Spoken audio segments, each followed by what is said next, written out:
తెలంగాణ రాష్ట్రంలో అత్యధికంగా వర్షపాతం కురవడం వల్ల జనజీవితం అతలాకుతలమై ప్రజలు తీవ్రమైన ఇబ్బందులు నష్టాలలో ప్రధానంగా ప్రాణ నష్టం, ఆస్తి నష్టం, పశు సంపద నష్టం, ప్రభుత్వం యొక్క ఆస్తులు, రోడ్లు కావచ్చు, భవనాలు కావచ్చు, విద్యుత్ శాఖకు సంబంధించిన సబ్స్టేషన్లు కావచ్చు, ఇతర చాలా శాఖలకు సంబంధించి ముఖ్యంగా లక్షలాది ఎకరాలలో వ్యవసాయ పంటల నష్టం కావచ్చు, అన్ని రకాలుగా ప్రజలు తీవ్రమైన కష్టాలను నష్టాలను ఎదుర్కొంటున్నారు. గత 3 రోజుల నుంచి రాష్ట్ర ప్రభుత్వం అధికారులు, ముఖ్యంగా మంత్రివర్గ సహచరులు, ఉప ముఖ్యమంత్రి గారు కానీ, సాగునీటి పారుదల శాఖ మంత్రి గారు కానీ, R&B శాఖ కానీ, రెవెన్యూ శాఖ కానీ, వ్యవసాయ శాఖ కానీ, మిగతా శాఖలకు సంబంధించిన మంత్రులందరూ కూడా నిత్యం ప్రజలలో ఉండి ప్రజలకు ఒక నమ్మకాన్ని, విశ్వాసాన్ని కల్పిస్తూ ఈ సంక్షోభ సమయంలో ఆ సంక్షోభాన్ని పరిష్కరిస్తూ అధికారులందరినీ కూడా సమన్వయం చేసుకుంటూ సహాయక చర్యలలో రాష్ట్ర ప్రభుత్వం తలమునకలై ఉన్నది. నేను స్వయంగా దాదాపుగా 2 రోజుల నుంచి నిరంతరం చీఫ్ సెక్రటరీ, డీజీపీ, డిజాస్టర్ మేనేజ్మెంట్కి సంబంధించిన అధికారులను, అన్ని జిల్లాల కలెక్టర్లను, ఎస్పీలను, కమిషనర్లను సమన్వయం చేస్తూ వారికి సరైన విధంగా దిశ నిర్దేశిస్తూ దాదాపుగా 48 గంటల నుంచి కంటి మీద కునుకు లేకుండా ప్రభుత్వ యంత్రాంగం అంతా కష్టపడి పనిచేసి ప్రజల్ని ఆదుకొని ప్రజల ప్రాణ నష్టం, ఆస్తి నష్టం లేకుండా చేయాలనే ప్రయత్నం చేసినాం. అయినా దురదృష్టకరం, అందుతున్న ప్రాథమిక సమాచారం ప్రకారం 16 మంది ప్రాణాలు పోవడం కానీ, కొంత పశు సంపద నష్టపోవడం, వేలాది కోట్ల రూపాయల ఆస్తులు నష్టపోవడం, లక్షలాది ఎకరాలలో పంట నష్టం, ఇవన్నీ ఎంత ప్రయత్నం చేసినా ఈ ప్రకృతి మానవ ప్రయత్నాలను అన్నిటిని కూడా కాదని ఈరోజు ఈ నష్టానికి దారితీసింది. ఈ నష్టాలను, ప్రజల యొక్క కష్టాలను చూసి హైదరాబాద్ సచివాలయంలోనూ కమాండ్ కంట్రోల్ రూమ్లోనూ ఉండి పర్యవేక్షించడం, ఈ పనులను ఆదేశించడమే కాకుండా క్షేత్రస్థాయిలో మా మంత్రివర్గ సహచరులు గత 48 గంటల నుంచి ప్రజలకు అందుబాటులో ఉండే ఏదైతే వాళ్ళను ఆదుకోవడానికి ప్రయత్నం చేస్తున్నారో నేను కూడా స్వయంగా పాల్గొనాలని ఈరోజు సూర్యాపేట జిల్లాలో హుజూర్ నగర్, కోదాడ, తుంగతుర్తి నియోజకవర్గాలకు సంబంధించి సూర్యాపేట జిల్లా సమీక్ష చేసి అక్కడి నుంచి ఖమ్మం జిల్లాకు వచ్చి ఖమ్మం జిల్లాలో కూడా పాలేరు నియోజకవర్గంలో రాజీవ్ గృహకల్ప ప్రాంతాన్ని, మున్నేరు వాగు వాళ్ళపైన చూపించిన ప్రకోపం, తద్వారా వందలాది కుటుంబాలు నిరాశ్రయులు కావడం, ప్రాణాలు కోల్పోవడం విషయాన్ని కూడా అక్కడ పరిశీలించినాం. అదేవిధంగా ఖమ్మం శాసనసభ నియోజకవర్గంలో బొక్కలగడ్డ ప్రాంతాన్ని కూడా ఆ కాలనీలలో ప్రజల దగ్గరికి వెళ్ళి వాళ్ళకి జరిగిన ఇబ్బందులను, కష్టాలను పరిశీలించడం, అదేవిధంగా పెత్తండ దగ్గర కూడా ఆ తండాకు సంబంధించిన అంశాలను కూడా తెలుసుకోవడం, ఇవన్నీ కూడా క్షేత్రస్థాయిలో జరుగుతున్న నష్టాన్ని, ప్రాణాలు కోల్పోయిన కుటుంబాలకు సాంత్వన చేకూర్చడానికి ఈ ప్రభుత్వం మీకు అండగా ఉంటుంది, మిమ్మల్ని ఆదుకుంటుందని ఒక విశ్వాసం కల్పించడానికి పూర్తి స్థాయిలో ప్రయత్నం చేస్తుంది. అధికారులకు కూడా ఆదేశాలు ఇవ్వడం జరిగింది. అంటు రోగాలు, ఎందుకంటే వర్షం అత్యధికంగా వచ్చినప్పుడు, వరదలు వచ్చినప్పుడు వరదతో పాటు కాలనీలకు, ఇళ్లకు, కుటుంబాలకు బురద రావడం, వరద పోయినా కూడా బురద అట్లే ఉండడం, తద్వారా అంటు రోగాలు వేగంగా వ్యాపించడానికి అవకాశం ఉంది. ప్రాణ నష్టం జరిగిన వాళ్ళకు, ఆస్తి నష్టం జరిగిన వాళ్ళకు ఒక రకమైన ఇబ్బంది అయితే ఈ అంటు రోగాలు వేగంగా విస్తరించే అవకాశం ఉంది. కాబట్టి అధికారులకు బ్లీచింగ్ పౌడర్ కొట్టమని కానీ, సున్నం కానీ, లేకపోతే ఫాగింగ్ అంటే దోమల బెడద నుంచి కాపాడడానికి అందరినీ ఆ పొగ ఇవి చేసేది కానీ, కాలనీల హ్యాండ్ స్ప్రే వాటిని ఇవ్వడం కానీ, ఇట్లా ప్రతి విషయంలో దోమలను కూడా నియంత్రించడానికి, అంటురోగాలను నియంత్రించడానికి కలెక్టర్ల నేతృత్వంలో అధికారులను సమన్వయం చేస్తూ మెడికల్ అండ్ హెల్త్ కానీ, MAUD municipal administration and urban డెవలప్మెంట్కి సంబంధించి మున్సిపల్ శాఖ అధికారులను, పంచాయతీరాజ్ శాఖ అధికారులను, అన్ని డిపార్ట్మెంట్లను సమన్వయం చేసుకుంటూ కలెక్టర్లు ఈ 48 గంటలు నిరంతరం పనిచేసారు.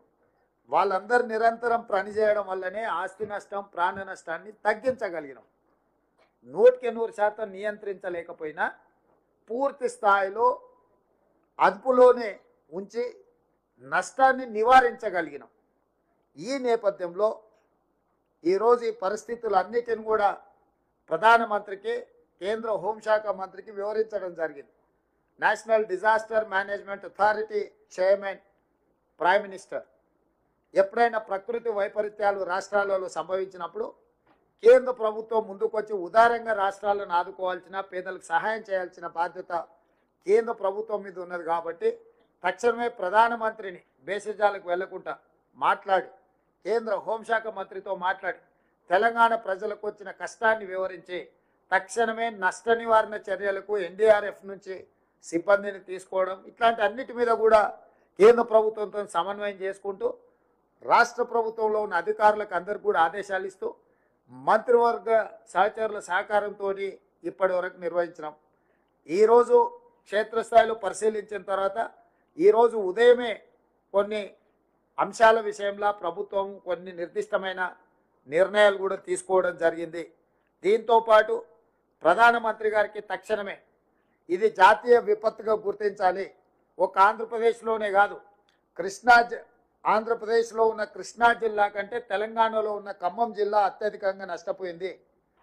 తీవ్రంగా ఇక్కడ ఈ ప్రభావం చూపించింది.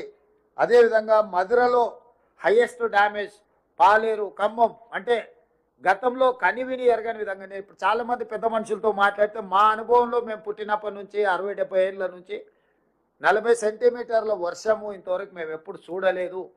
తక్కువ సమయంలో అత్యధికంగా వర్షం కురిసింది, ఇట్లాంటి విపత్తునే మేము చూడలేదని చెప్తున్నారు. ఈరోజు సూర్యాపేట జిల్లాలో కానీ, ఖమ్మం జిల్లాలో కానీ ఇప్పుడే సమాచారం అందుతుంది. ఆదిలాబాదు, నిర్మల్ ప్రాంతంలో కూడా అత్యధికంగా వర్షాలు పడుతూనే. ఇవన్నీ కూడా తెలంగాణ మీద ప్రకృతి దాడి. పక్క రాష్ట్రాలతో పాటు మన రాష్ట్రానికి కూడా విపత్తు వచ్చింది. అందుకే ప్రధానమంత్రికి నేను స్వయంగా లేఖ రాసిన, ఇది జాతీయ విపత్తుగా మీరు పరిగణించి తక్షణమే జాతీయ విపత్తుగా ప్రకటించండి. నేషనల్ కలామిటీ కింద మీరు గుర్తిస్తే నేషనల్ కలామిటీలో ఉండే నిధులను మనము అత్యధికంగా వినియోగించుకోవడానికి, నష్టపోయిన వాళ్ళను నష్టపరిహారం ఇచ్చి ఆదుకోవడానికి, కొట్టుకుపోయిన రోడ్లను కావచ్చు, రైల్వే లైన్లను కావచ్చు, ఇరిగేషన్ ప్రాజెక్టులు కావచ్చు, వీటన్నిటిని కూడా మనం తక్షణమే పునరుద్ధరించుకోవడానికి అవకాశం ఉంటుంది. కాబట్టి ప్రధానమంత్రి గారికి లేఖ రాస్తూ జాతీయ విపత్తును ప్రకటించండి అని చెప్పి రాష్ట్ర ప్రభుత్వం కేంద్ర ప్రభుత్వానికి విజ్ఞప్తి చేస్తుంది. అదేవిధంగా రోడ్స్ అండ్ బిల్డింగ్స్, ఎనర్జీ అంటే విద్యుత్ శాఖ, అదేవిధంగా వ్యవసాయం, పంటలు దాదాపుగా 4 నుంచి 5 లక్షల ఎకరాలలో పంట నష్టం జరిగింది. ఇవే కాకుండా పంచాయతీరాజ్ అండ్ రూరల్ డెవలప్మెంట్లో రోడ్ల డ్యామేజ్, ఇతర ఆస్తి నష్టం జరిగింది. అదేవిధంగా పశు సంపద కూడా చనిపోవడం జరిగింది. మున్సిపల్ అడ్మినిస్ట్రేషన్లో అర్బన్ ఏరియాలో including Hyderabad and Khammam, other municipal corporations and whereas in municipalities also we have lost heavy, we have affected heavily.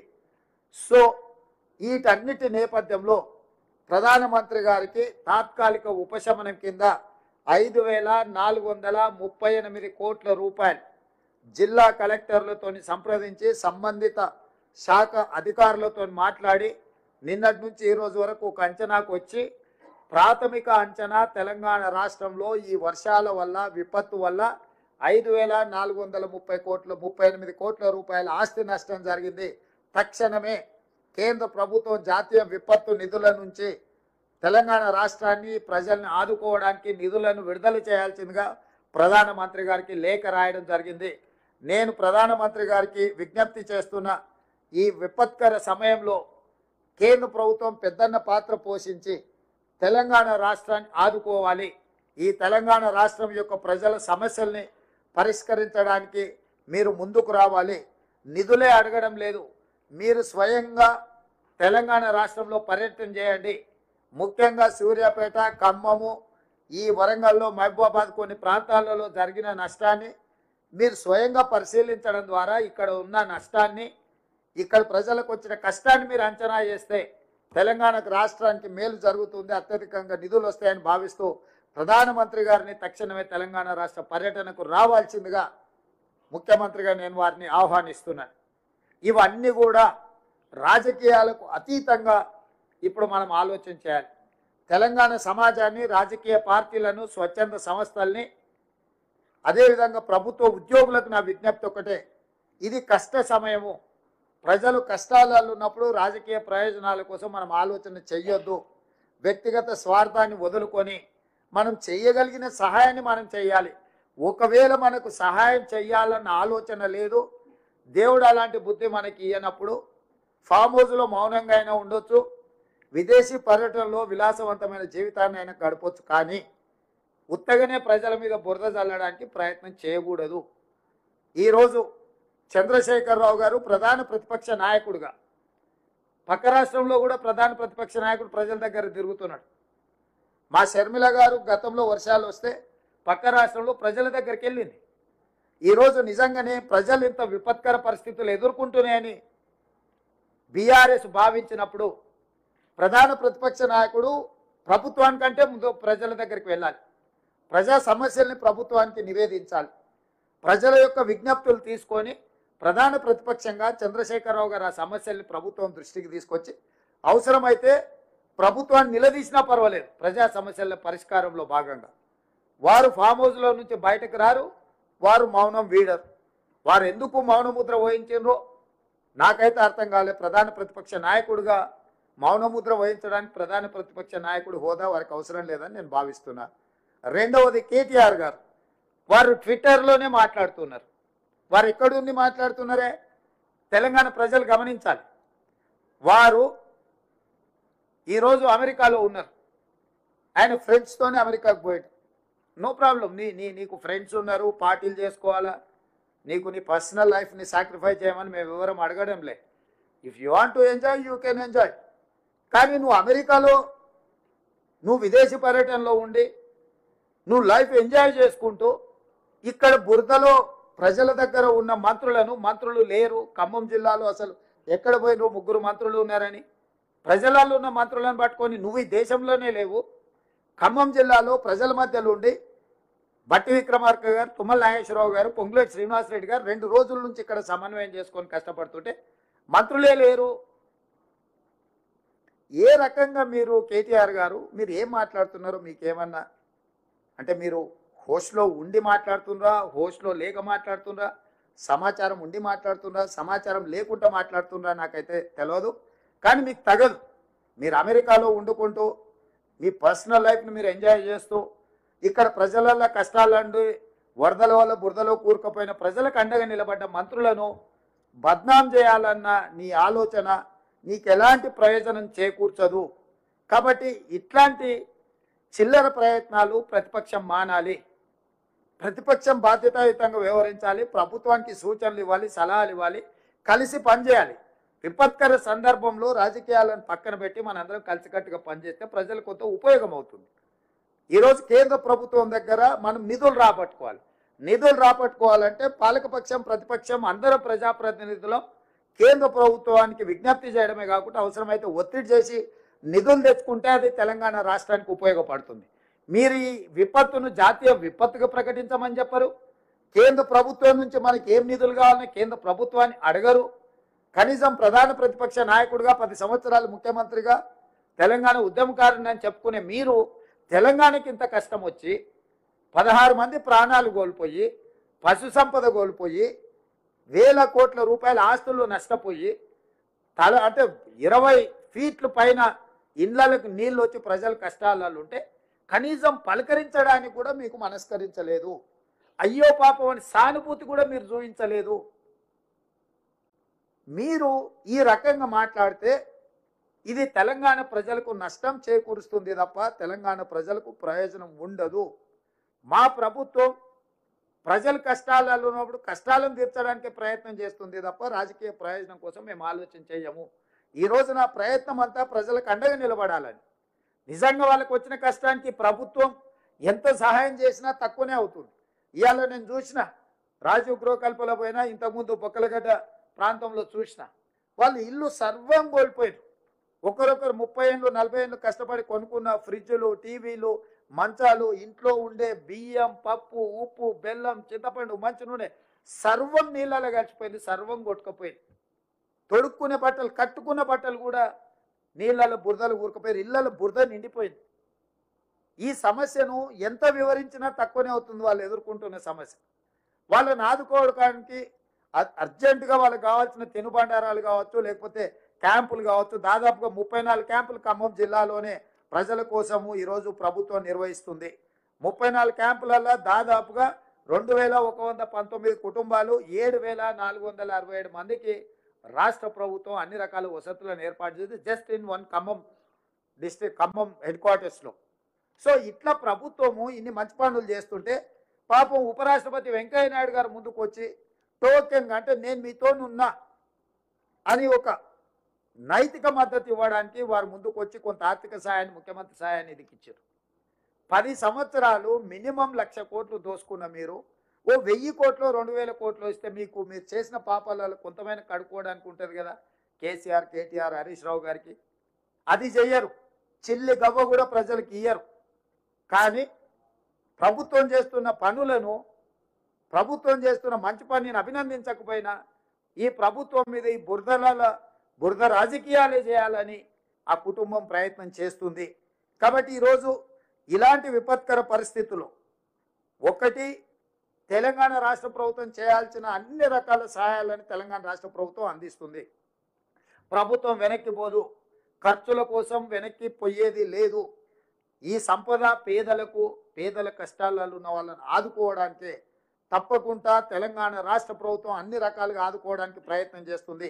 అదే సందర్భంలో తెలంగాణ ప్రజల యొక్క హక్కును కాపాడడానికి కేంద్ర ప్రభుత్వాన్ని జాతీయ విపత్తుగా ప్రకటించాలని 5,438 కోట్ల రూపాయల సహాయాన్ని అందించాలని ఈరోజు కేంద్ర ప్రభుత్వాన్ని మేము అడుగుతున్నాము. ఇదే సందర్భంగా రాష్ట్ర ప్రభుత్వం ఈరోజు ఉదయం అందరితో చర్చించి చనిపోయిన ప్రతి వ్యక్తికి, ఆ కుటుంబానికి 5 లక్షల రూపాయల నష్టపరిహారం ఇవ్వాలని ఈరోజు ప్రభుత్వం నిర్ణయం తీసుకున్నది. పశువులు చనిపోతే 50,000 రూపాయలు ఇవ్వాలని నిర్ణయం తీసుకున్నాం. అదేవిధంగా గొర్రెలు కానీ, మేకలు కానీ ఇట్లాంటివి చచ్చిపోతే 5,000 రూపాయలు ఈరోజు వాటికి ఇవ్వాలని మేము అనుకున్నాం. అదేవిధంగా పంట నష్టం, ఇసుక మేటలు పేరడం కానీ, వర్షం వల్ల కొట్టుకుపోవడం కానీ దాదాపుగా 4 నుంచి 5 లక్షల ఎకరాలు నష్టపోయిందని పత్రికలలో మేము చూస్తున్నాం. నేను రెవెన్యూ అధికారులకు, ముఖ్యంగా కలెక్టర్లకు, రాష్ట్రంలో ఉన్న వివిధ ప్రాంతాల కలెక్టర్లకు, రెవెన్యూ సిబ్బందికి, వ్యవసాయ శాఖ సిబ్బందికి తక్షణమే గ్రామాలలో పర్యటించి క్షేత్రస్థాయిలో అంచనా చేసి ఎన్ని ఎకరాలు పంట నష్టపోయింది, ప్రతి ఎకరాకు 10,000 రూపాయలు నష్టపరిహారం రైతులకు ఇవ్వాలి అని ప్రాథమికంగా ఈ ప్రభుత్వం ఒక అంచనాకు వచ్చింది. ఇదే కాకుండా ఇళ్లలో నీళ్ళు వచ్చి నష్టపోయిన వాళ్లకు తక్షణ ఉపశమనం కోసం పర్టికులర్గా బొగ్గలగడ్డ దండ కానీ, లేకపోతే రాజీవ్ గృహకల్ప ప్రాంతంలో కానీ 10,000 రూపాయలు నగదు వాళ్లకు.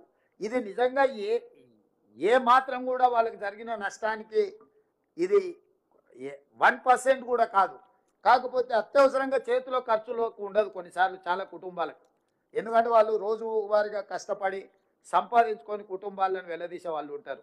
అట్లాంటి వాళ్ళకు కూడా తక్షణమే 10,000 రూపాయల లాగా ఈ కుటుంబాలకు కూడా ఇవ్వాలని అత్యవసరంగా ప్రభుత్వానికి నివేదికలు పంపించి అడగాలంటే చాలా ఆలస్యం అవుతుంది. దానికోసం కలెక్టర్కి, ఖమ్మం కలెక్టర్ ఖాతాలో 5 కోట్ల రూపాయలు తక్షణమే కంటింజెన్సీ ఫండ్ కలెక్టర్ గారికి ఇచ్చిన. ఎందుకంటే కలెక్టర్ క్షేత్రస్థాయిలో వెళ్ళి అక్కడ ఏదైనా సమస్య చూస్తే అది 2 లక్షలు 5 లక్షలు ఖర్చు పెడితే ఆ సమస్యకు అక్కడ కాలనీకి పెద్ద రిలీఫ్ ఉంటుంది. వారి దగ్గర డబ్బులు లేకపోతే వాళ్ళు ప్రపోజల్ పంపించి సెక్రటేరియట్కి పంపించి సెక్రటేరియట్లో ఒక ప్రొసీజర్ని అడాప్ట్ చేసుకొని ఆ నిధులు మంజూరు చేసుకోవాలంటే పునకాలం కాస్త గడిచిపోతుంది. కాబట్టి తక్షణమే ఖమ్మం కలెక్టర్ ఖాతాలో కంటింజెన్సీ ఫండ్ కింద ఒక 5 కోట్ల రూపాయలు విడుదల చేసి నేను బయలుదేరిన. సూర్యాపేట కలెక్టర్ ఖాతాలో ఒక 5 కోట్ల రూపాయలు నేను పెట్టడం జరిగింది. ఇంకా 3-4 ఖాతాల్లో సూర్యాపేట, మహబూబాబాద్, కొత్తగూడెం, ఖమ్మం ఇట్లాంటి కలెక్టరేట్లకు 5 కోట్ల రూపాయల కంటింజెన్సీ ఫండ్ ఆ కలెక్టర్లకు ఇవ్వడం జరిగింది. అత్యవసరంగా కలెక్టర్ డిస్క్రిషనరీ పవర్, ఎక్కడికైనా కలెక్టర్ పర్యటనకి వెళ్ళినప్పుడు ప్రజలు ఆశిస్తారు, కలెక్టర్ గారు వచ్చిందంటే మా సమస్య ఏదో పరిష్కారం అవుతుంది, మాకు ఏదో సహాయాన్ని అందిస్తారు. కానీ ఆ కలెక్టర్ గారు పోయి ఉత్త చేతులతోనే వస్తే ప్రజలు తీవ్ర నిరాశకు లోనవుతారు. అందుకోసమని కలెక్టర్లను ఆ విధంగా కాకుండా కలెక్టర్లను కూడా ఎక్కడికైనా వెళ్తే సమస్యలు పరిష్కరించడానికి వాళ్ళకి 5 కోట్ల రూపాయలు వాళ్ళ ఖాతాలో పెట్టడం జరిగింది. రెండవది, ఇప్పుడు మా కలెక్టర్ గారు చెప్పినట్టు ఇక్కడ సమస్య వచ్చినప్పుడు, బ్రిడ్జ్ మీద ప్రజలు చిక్కుపోయినప్పుడు, వరదలో లేకపోతే ఇండ్ల మిద్దె మీద ఉన్నప్పుడు నేషనల్ డిజాస్టర్ రెస్పాన్స్ ఫోర్స్ వచ్చేంత వరకు ఆగాల్సి వస్తుంది. సో కేంద్ర ప్రభుత్వం మీద ఆధారపడితే మినిమం 24 గంటల నుంచి 36 గంటలు అవుతుంది వాళ్ళు వెనక్కి రావడానికి. అందుకే ప్రభుత్వం స్పష్టంగా ఒక నిర్ణయం తీసుకున్నది. నేషనల్ లెవెల్ ఎట్లయితే డిజాస్టర్ రెస్పాన్స్ ఫోర్స్ ఉంటుందో, స్టేట్లో కూడా తెలంగాణ రాష్ట్ర ప్రభుత్వం కూడా సిమిలర్ లైన్స్లో స్టేట్ డిజాస్టర్ రెస్పాన్స్ ఫోర్స్ని ఎస్టాబ్లిష్ చేసుకోవాలని ఒక 8 యూనిట్లను, ప్రతి యూనిట్లో 100 మంది ఉండే విధంగా వాళ్ళ దగ్గర పూర్తి స్థాయిలో సామాగ్రి అంటే బోట్లు కానీ ఇతర సామాగ్రి వాళ్ళకి అందుబాటులో ఉండే విధంగా రాష్ట్రం నలుమూలల 8 ప్రాంతాలలో వాళ్ళు ఉంటే, ఎక్కడ ఏదైనా సంఘటన జరిగినప్పుడు నెక్స్ట్ మినిట్ వాళ్ళు అక్కడికి రీచ్ అయ్యే విధంగా, అక్కడికి చేరుకునే విధంగా రాష్ట్రంలో 8 ప్రాంతాలలో ఈ ఫోర్స్లను కూడా మనం పెట్టాలని ఈరోజు నిర్ణయం తీసుకున్నాం. 10 సంవత్సరాలు గత ప్రభుత్వం ఎన్నిసార్లు వరద వచ్చినా కనీసం SDRFను కూడా పెట్టుకోలేకపోయింది. కనీసం దీనికి ఒక విధానాన్ని కూడా అడాప్ట్ చేసుకోలేకపోయింది. ప్రభుత్వానికి ఒక పాలసీ లేకుండా పోయింది. 10 సంవత్సరాలు వరదలు వచ్చినప్పుడు ప్రజలు కష్టాలు ఉంటే ఏ రకంగా సహాయక చర్యలను అందించాలనో కూడా గత ప్రభుత్వం విధి విధానాలను కూడా తయారు చేయలేకపోయింది. మీ వైఫల్యాలను కప్పుపుచ్చుకోవడానికి మా మీద బురద చల్లితే ఏం ప్రయోజనం ఉంటుంది? ప్రజలకు ఏమైనా ప్రయోజనమా? కాబట్టి ఈ రకమైన విధానపరమైన నిర్ణయాలు తీసుకొని ప్రజలకి అందుబాటులోకి తీసుకొచ్చి అన్ని శాఖలు, పంచాయతీరాజ్ కావచ్చు, నీటిపారుదల కావచ్చు, R&B కావచ్చు, వ్యవసాయం కావచ్చు, MAUD, హెల్త్, డ్రింకింగ్ వాటర్, పశు సంవర్ధక శాఖ, వీళ్ళందరితో సమన్వయం చేస్తున్నాం. అందరు అధికారులను క్షేత్రస్థాయిలో పనిచేపిస్తున్నాం. ఈరోజు అన్ని రకాలుగా GHMCలో కూడా GHMC కమిషనర్ కావచ్చు, లేకపోతే సైబరాబాద్ కమిషనర్ కావచ్చు, హైదరాబాద్ కమిషనర్ కావచ్చు, అదర్వైజ్ రాచకొండ కమిషనర్ కావచ్చు, వీటన్నిటి ఏరియాల హైడ్రా కూడా ప్లేయింగ్ ఏ క్రూషియల్ రోల్. ఈ కష్ట సమయంలో ప్రజలను ఆదుకోవడానికి రాష్ట్రంలో ఉన్న ప్రభుత్వ యంత్రాంగాన్ని అంతా అప్రమత్తం చేసి, సెలవులు రద్దు చేసి, వాళ్ళందరినీ సమన్వయం చేసుకుంటూ రైతులను ఆదుకోవడానికి, ఈరోజు ప్రజలను ఆదుకోవడానికి, ప్రజల్ని కాపాడడానికి ఈ ప్రభుత్వం చిత్తశుద్ధితో ప్రయత్నం చేస్తుంది. మా ఎంపీలు, మా ఎమ్మెల్యేలు, మా వాళ్ళందరినీ కూడా, ప్రజాప్రతినిధులను ఎన్నికల్లో నిలబడి ఓటమి చెందినా కూడా వాళ్ళందరినీ ప్రజలలో ఉండమని చెప్పినాం. ఈరోజు ప్రభుత్వమే సహాయం అందించాలంటే కొన్ని సమయాల్లో ఆలస్యం అవుతుంది. మా కాంగ్రెస్ పార్టీ కార్యకర్తలు కూడా పిలిపించినాం, క్షేత్రస్థాయిలో ఉండండి, చేతనైన సహాయాన్ని అందించండి, ప్రజల్ని ఆదుకోండి అని కూడా వాళ్ళకి పిలుపునిచ్చినాము.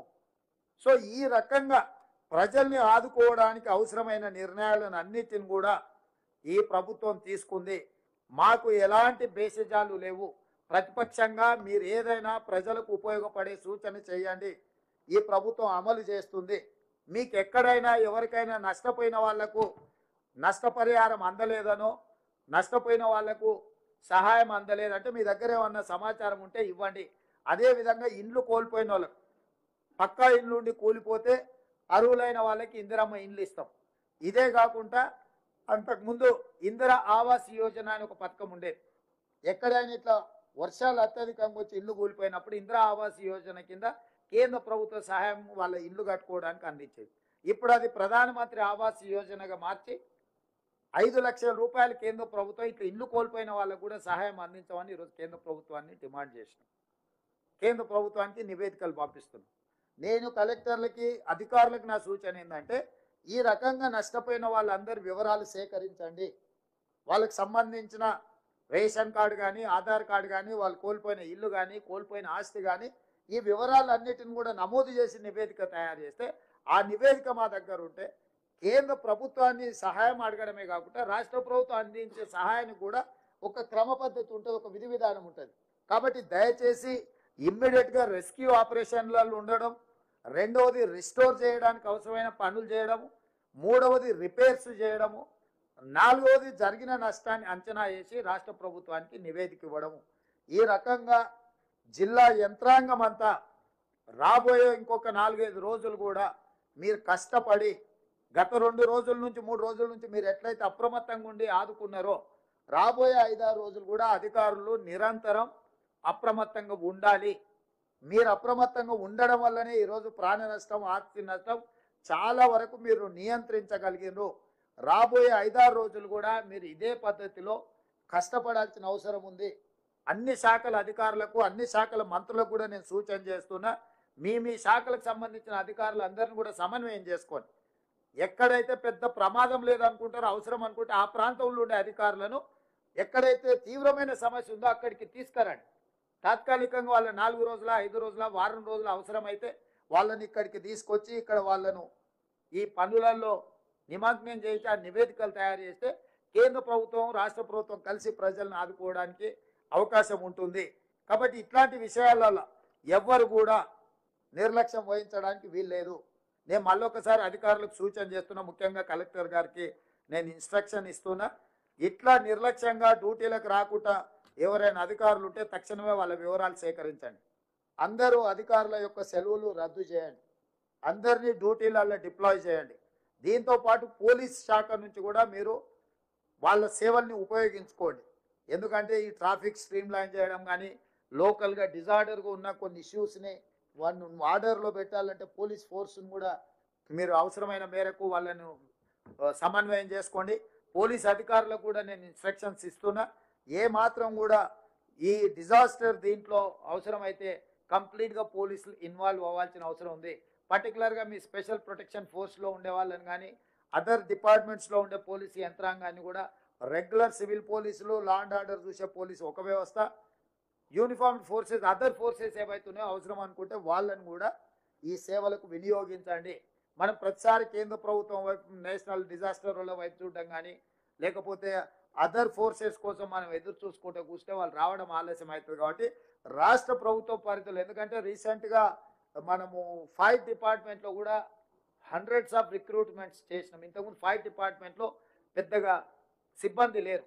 దాదాపుగా నాకు తెలిసి ఈ మధ్యలోనే నేను 2000 రిక్రూట్మెంట్ మొన్ననే పాస్అవుట్ పరేడ్ కూడా నేను పోయి చేస్తున్నా. వాళ్ళ దగ్గర సిబ్బంది ఉన్నారు. ఫైర్ డిపార్ట్మెంట్ను కూడా అడిషనల్ డీజీ నాగిరెడ్డి గారు కూడా నేను ఇన్స్ట్రక్షన్స్ ఇచ్చిన, కలెక్టర్ గారు మీకు ఏదైనా అవసరం అనుకుంటే ఫైర్ డిపార్ట్మెంట్ను కూడా ఫోర్సెస్ డ్రా చేసుకొని వాళ్ళ దగ్గర సఫిషియంట్ ఫోర్స్ ఉన్నది.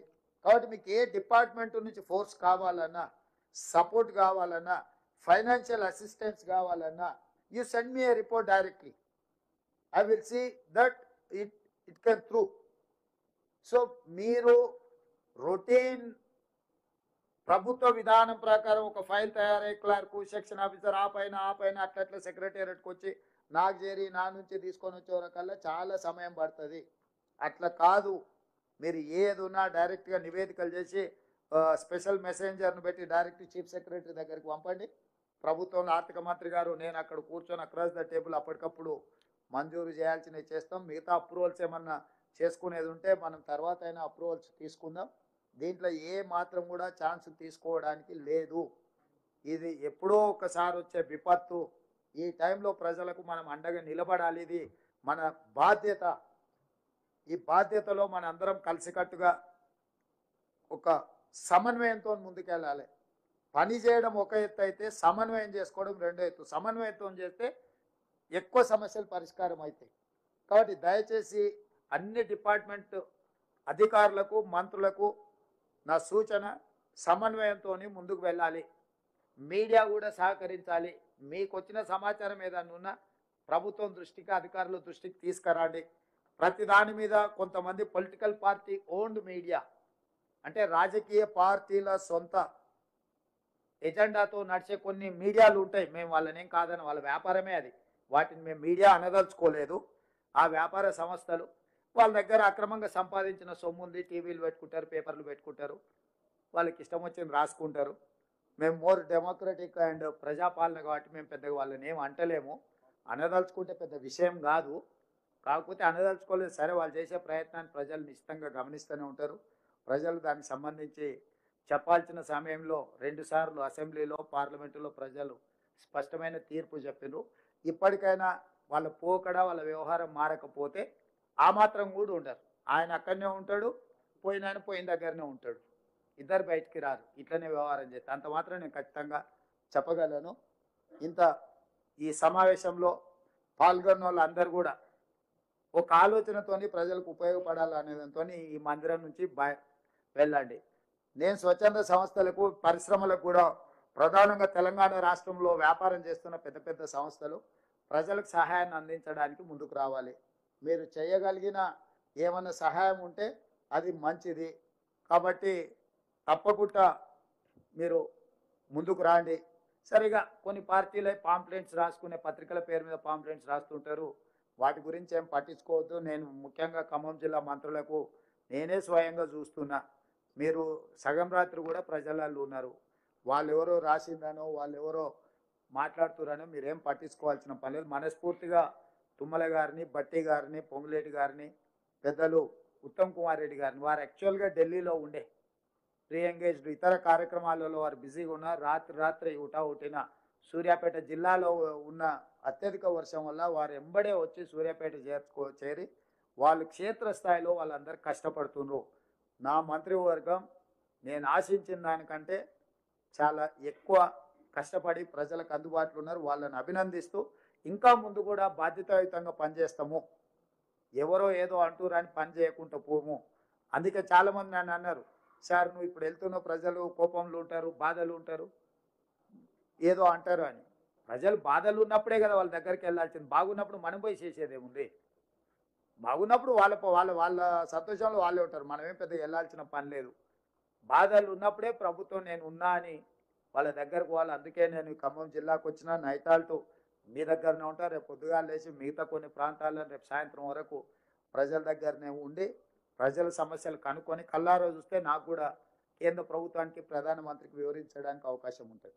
నాకు కూడా నిర్ణయం తీసుకునేటప్పుడు కొంత మనసాక్షి అనేది పనిచేస్తుంది. నేను కళ్ళతో చూడకపోతే ఏమవుతుందంటే ఎవరో చెప్పేదాన్ని చూస్తే మనకంత దాన్ని ఎఫెక్ట్ లిమిటెడ్గా ఉంటుంది. అందుకోసం అని స్వయంగా చూడడానికి వచ్చిన